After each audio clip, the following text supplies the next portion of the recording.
Hawak na raw nila Tati yung target. Pwede bang magpalit muna ako? Nailing na sabi ko rito para akong bayaran sa ayos ko eh. Mas sanay pa ako sa boyish style ng damit at mga ganoong style ang favorite ko.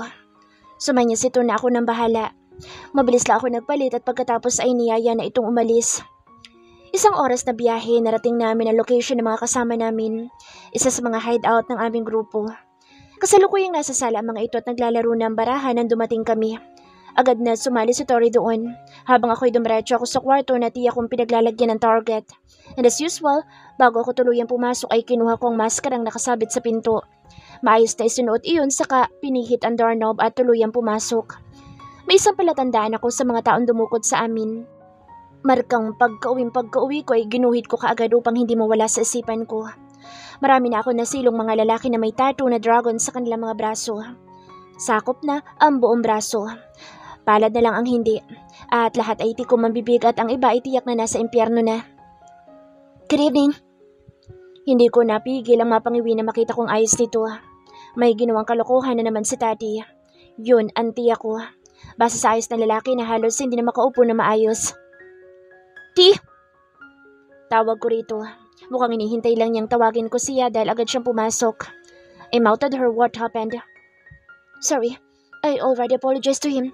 Hindi ko intensyon na itusok sa penis niya yung new experiment ko. Experiment? Hindi pa sinasadya pero sa penis niya na itusok. Haba, dapat nga maging thankful siya. Siya ang human tester ko sa gamot na pinag-aaralan ko.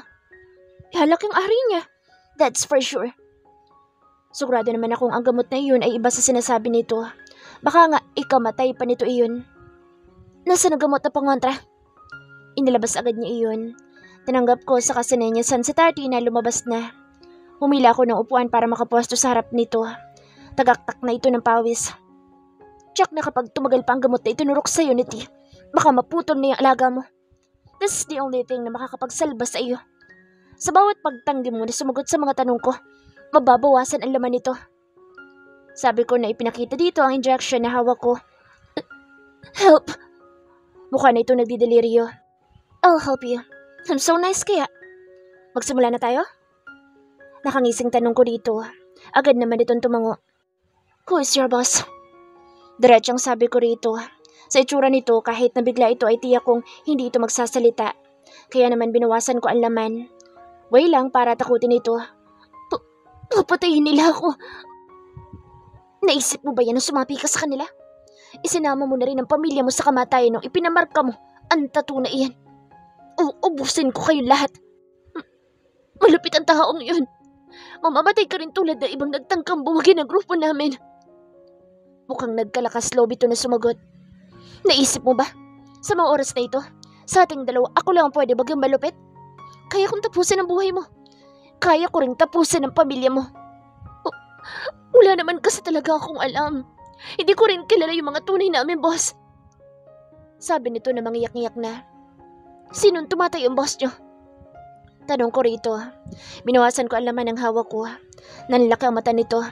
Kabadong-kabado na. Help! Naluluhanan nitong sabi. Kailangan ko pa bang ulitin ang tanong ko? Hindi mo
Kailangan ba ako pa mag-isip?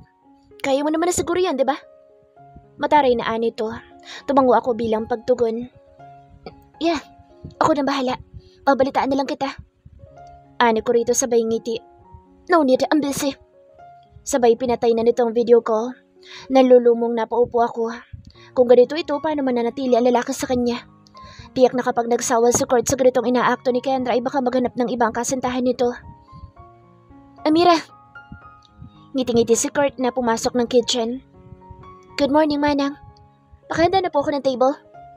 Sabi ko sa kasambahay na agad na kumilos. Lumapit ako kay Kurt at hinila na ito patungo sa dining room.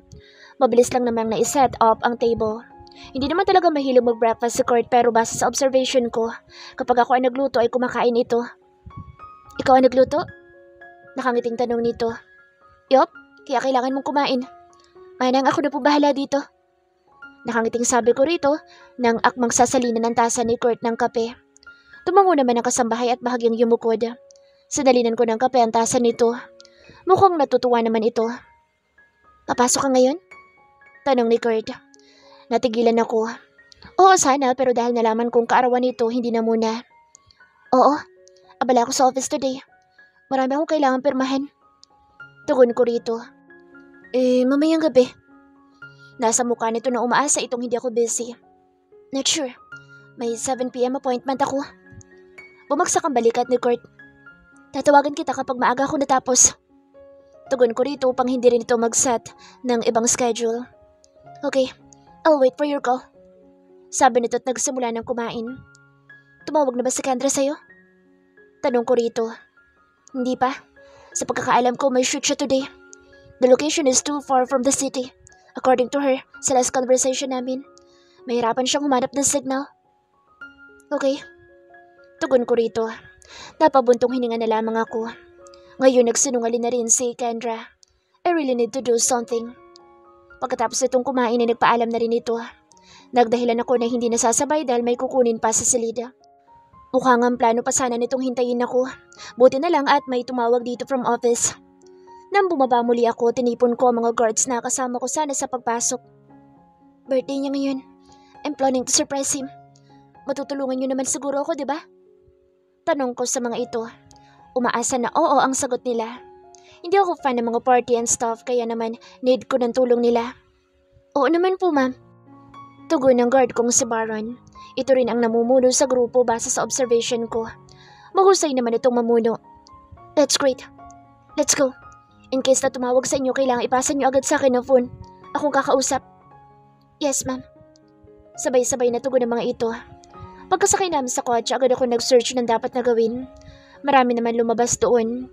Hindi ko napigil ang matawa sa isang site kung saan may isang article na nagsasabing birthday sex lang kailangan at tiyak na sapat na iyon. Master Bell? Napailing na lang ako at isinara na ang site. May point naman ito. Pwede rin naman iyon. Muli ako nag-search. I'm not used to it. This kind of stuff is not my thing or do. Parang yung sweetness ko, naka-reserve na lang kay mommy. Kung papala rin, kay Kendra. Pero malabo naman. Ano ba magandang regalo? Nais sa tinig ko iyon. Kaya naman nagsalita si Baron. Watch? Latest car? Hindi ma-appreciate yung ganyan ni Kurt. Marami na siya noon. Nanunulis ang usong tugon ko rito. Saka muling nag-browse sa internet. Puro material things ang karamihan sa suggestion doon. Kaya naman isinara ko na lang at nag-isip ng mabuti. Sa di fast foodie tayo. Saka binuksan muli ang phone at sinubukan tawagan si Bea. Hello? Hi Bea. Si Amira ito. Oh my. Hi Amira. Basig lang bati nito sa kabilang linya. Available ka ba ngayon? Papunta kasi ako sa The Alphas Foodie. Great. Nandito ako ngayon sa restaurant. I'll wait for you. Sabi nito. Really? Nice. Malapit na kami. Tugon ko rito saka nagpaalam na. Mabilis lang naman naming narating ang restaurant dito. Bea! Hi Amira. Good morning. Good morning too. Nagbeso-beso pa kami nito bago ako iginiya patungo sa bakanteng table. Ano ba sadya mo rito? Birthday kasi ni Kurt. I need your help. I want to surprise him. Shoot! That's right. Oo nga pala, birthday niya today. Ano ba may tutulong ko? Super rush man ang request ko. Pero I'm sure, matutulungan mo ako. Hanggat kaya ko, sure na sure. Nagsimula ako magpaliwanag dito sa surprise plan na sa totoo lang bigla na lang din pumasok sa utak ko. Okay, the first step to execute the plan is to create a group chat na hindi kasali si Kuya Kurt.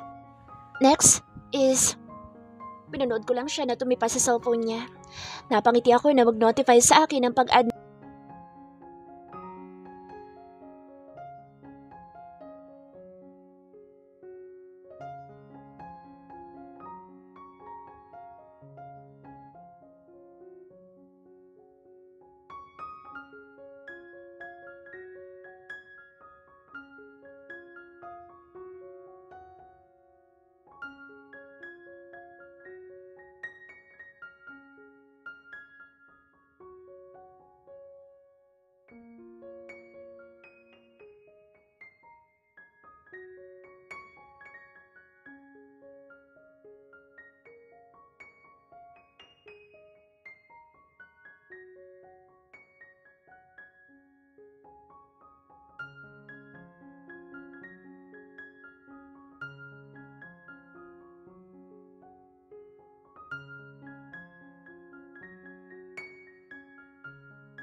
Dahan-dahan itong humakbang palapit sa akin. Gulat na titig sa akin. Mas dalawakan ko pa ang ngiti ko rito. Amira? Akala mo siguro kinalimutan na namin ang birthday mo, no? Biro ko rito. Make a wish. Utos ko rito. Huminga ito ng malalim bago muling tumitig sa akin. Titig lang bago hinawakan ng kamay kong nakahawak sa cake, saka hinipan ng candle. Nagpalakpakan ng mga kaibigan nito at nagsilapit sa pwesto namin. Happy birthday, Kurt! Sabay-sabay na sabi ng mga ito. Thank you. Thank you. Akala ko kinalimutan niyo na ako. Biro nito. Nagtawa na naman ang mga kaibigan niya at hinila na kami patungo sa mesa. Ang ilan sa mga dish na nakahain ay ako talaga nagluto. Mga dish na madalas nitong kainin. Thank you. Bulong nito sa akin. Nginitaan ko lang ito. Ano gusto mong kainin? Tanong ko rito. That one. Turo niya sa chicken pasta. Sa takot ko na hindi kunin ni Amira na maging ninong sa future babies nila, napamahal pa ako sa binili kong regalo. Maktol ni Abram na ikinatawa namin. Anong regalo mo? Nakaangat ang kilay na tanong ni Bea dito. Tumayo ito at may dinukot sa bulsa. Nang makuha iyon, iniitsa nito ang bagay na iyon kay Kurt. Mabilis namang nasalo ni Kurt at hindi makapaniwalang napatitig sa bagay na iyon. That's so damn expensive, you idiot! Umupo ito muli at waring maaagawan na sumandok ito ng kanin. Kasunod ng kare-kare na mukhang paborito nito. Mahal talaga. Ganun pala mga kaibigan nito, palibhasa mayaman. Kaya kung bumili ng sakyan kahit ura-uraday ayos lang. Malawak na napangisa si Kurt at nagpasalamat dito. Sabay sulyap sa mga kaibigan na kain lang ng kain. Stupid! Dapat panguli ka nang nagbigay ng regalo. So anong dating ng mga gift namin? Chip? Piningot pa ito ni Carlo. How about you, Carlo? Nakuha pang umirap ni Carlo at saka inihagis ang isang pahabang kahon sa binata. Hindi rin nag-e-effort na balutan man lang pero sapat na ang box na iyon para malamang mamahalin. Tiktom limited edition watch from KS Collection? Malawak ng ngisi nito. Napailing mga kaibigan nila. Stupid! Ako ang dapat na bibili niyan eh. Alam mo kasi, gumawa kami ng GC kanina. Tapos ikaw Amira at Kurt, di namin kayo sinali. Nagbunutan kami kanina via video ko kung ano mga gift ang bibigay sa yung kago ka. Dapat sa akin yung watch. But this stupid guy. Itinuro nito si Carlo nang umisi lang naman kay Abram. Nagpanggap na siya yung nakabunot ng watch habang ako sa car. Dinaya mo ako. He didn't. Tanggi na lalaki na ikinatawa ko. Yes, you did. Sinong gago yung kunwari humino yung connection tapos nagpanggap na siya yung nanalo? That's cheating, dude. Sino ba kasi yung bumunot? Tanong ko rito. That asshole. Itinuro pa ito ni Abram. Pare-pareho na lang kaming natawa. Happy birthday to me! Malawak ng ngisi ni Kurt. Sumandal pa ito sa upuan. Hindi rin naman nagpahuli ang ibang kaibigan ni Kurt pero ang mas ikinagalak nito ay ang regalo ni Landon dito. Plano mong bumili ng condo malapit sa office mo, right? Here. Susi iyon at kasama na rin ang mga legal papers na nagsasaad na pag-aari na ni Kurt ang isang unit. Landon, malapit na rin ang birthday ko. Mabirong sabi ni Echo rito. Dimwit.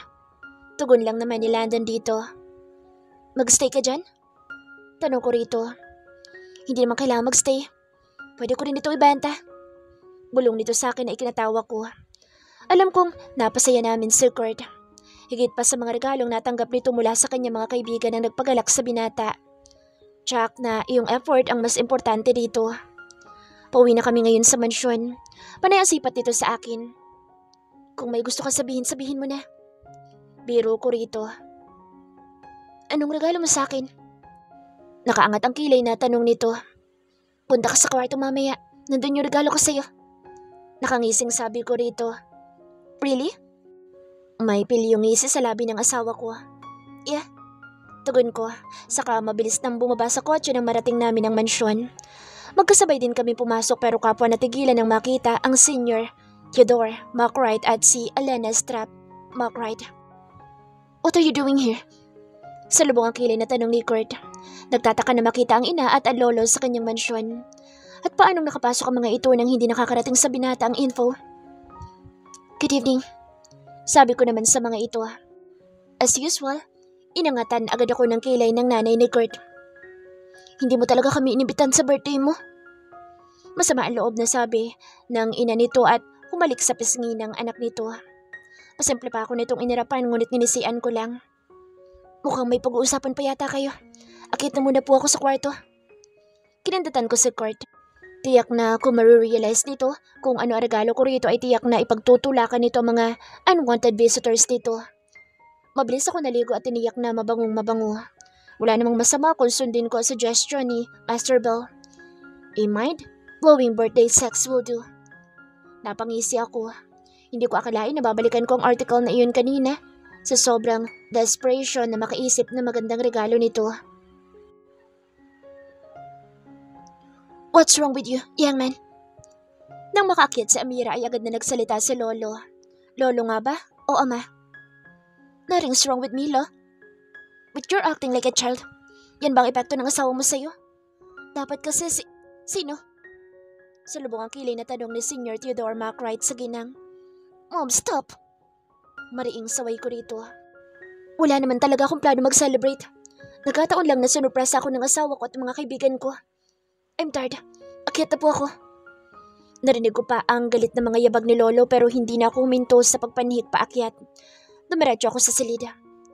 Tuluyang nawala sa isip ang sinabi ni Amira. Nag-shower lang at humiga na sa kama. Sakto naman tumawag si Kendra. Babe? Tumahip ng mabilis ang dibdib ng masalayan ng maamang mukha nito na mukhang katatapos lang na umiyak.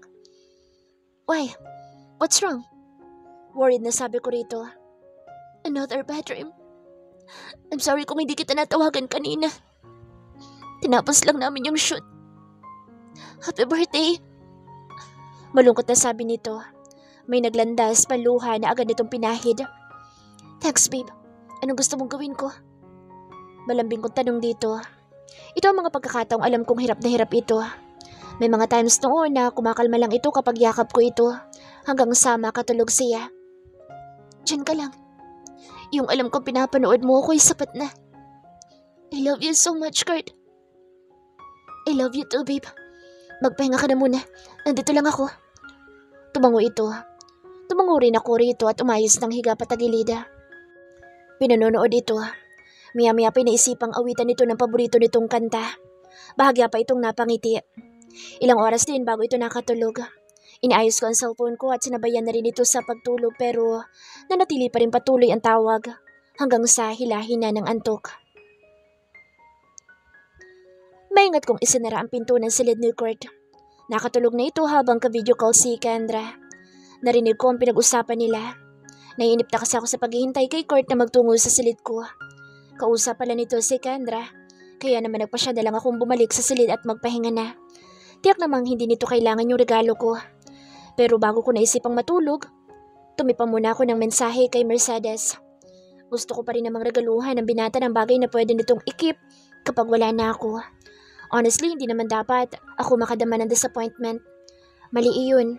Wala akong karapatan na maghangad ng oras o atensyon sa lalaki. After all, hindi ko siya pag-aari. Good morning! Malawak ang ngiti ko nang bumungad si Kurt sa dining room. Tama-tama na katatapos ko lang ihain ang almusal na inihanda. Good morning! Humakbang itong palapit sa akin at hinalikan ako sa noo. Nagulat ako sa naging gestures nito, ngunit hindi ko na lang ipinahalata. Sabay tayong pumasok ha? Sure. Tugon ko rito at nilagyan ng tasa nito ng kape. Nakausap ko sa Kendra kagabi. Natigilan ako't napatingin dito. Masayang-masaya ang bukas na mukha nito na ikinangiti ko rin agad. Mabuti. Sabi ko at nagsimula ng kumain. Plano kong bisitahin siya. Much better. Baka nahihiya lang na magsabi sa'yo. Puntahan mo siya. Audio ko pa rito. Paano ka? Natigilan ako sa kanapatingin dito. Ayos lang naman. Pwedeng habang wala ka rito, pupunta muna ako kay mommy. Miss na miss ko na rin siya eh. Pwede din naman kita samahan. Ano ka ba? Mas okay na bisitahin mo ng kapatid mo. Miss ka na noon for sure. Nakangiting sabi ko rito. Umuntong hininga naman ito at marahan tumango. Kailan mo ba planong umuwi sa inyo? Pagkaalis mo. Napangiwi ako. Sa tunog pa lang ng pagkakasabi ko ay parang gusto ko na siyang ipagtulakan. Pagkatapos namin kumain, sabay din kami umalis. Iisang sasakyan na tauhan nito ang nagmamaneho. 20 minutes na kami sa biyahe nang biglang huminto ang sasakyan dahilan para maalerto ako. Nakita ko ang gulat na ekspresyon ni Kurt. Halatang hindi sanay sa ganitong sitwasyon. Bakit? Tanong ni Kurt sa driver. May humarang po sa atin. Tensyonadong sabi ng driver. Mahigpit na hinawakan ni Kurt ang kamay ko. Biglang bumukas at bumaba ang mga armadong kalalakihan sa sasakyan na humarang sa amin. Ang mga guards na nasa kabilang sasakyan ay nakipagpalitan na ng putok sa mga ito. Pero ang kinasasakyan namin ang target, kaya mas pinauulanan ang sasakyan namin ng bala. Hindi naman tumatagos ang bala. Iba talaga kapag mayaman. Nilingon ko ang kabilang sasakyan. Napailing ako na makitang ilan na lang ang lumalaban. Hindi na ba tayo makaalis? Tanong ni Kurt. Hindi ko alam kung saan ito kumuha ng baril. Pati ang driver ay mayroon na rin. Napanguso ako. Bakit ako wala? Kahit na anong mangyari, wag na wag kang bababa. Sabi ni Kurt. Ginagapan nito ang kamay ko. Sabay kabig sa akin at hinalikan ako sa labi. Naganda na ang mga ito. Nagbilang pa sa tamang tiyempo. Pagbukas nila ng pinto, mabilis din akong bumaba. Tom, Amira, bumalik ka na sa sakyan. Mariing sabi ni Kurt, ngunit nanatili ako sa labas. Nakatutok na sa akin ang baril dahil sa sitwasyon ko. Walang nagawa si Kurt kung hindi ibaba ang hawak nitong barila. Naririnig ko ang pagmumura nito. Kalmado lang naman ako. Much better kung kukunin ako ng mga ito. At least mas mapapalapit ako sa mga taong gustong mapahamak si Kurt or baka ako. Sapilitan akong hinatak patungo sa sasakyan. Si Kurt ay mabilis nang mabul sa akin kaya mas naging madali na isinakay kami sa itim na van. Mabilis niya akong niyakap. Don't touch her! Sagaw nito sa lalaking katabi ko. Napapagitnaan kami nito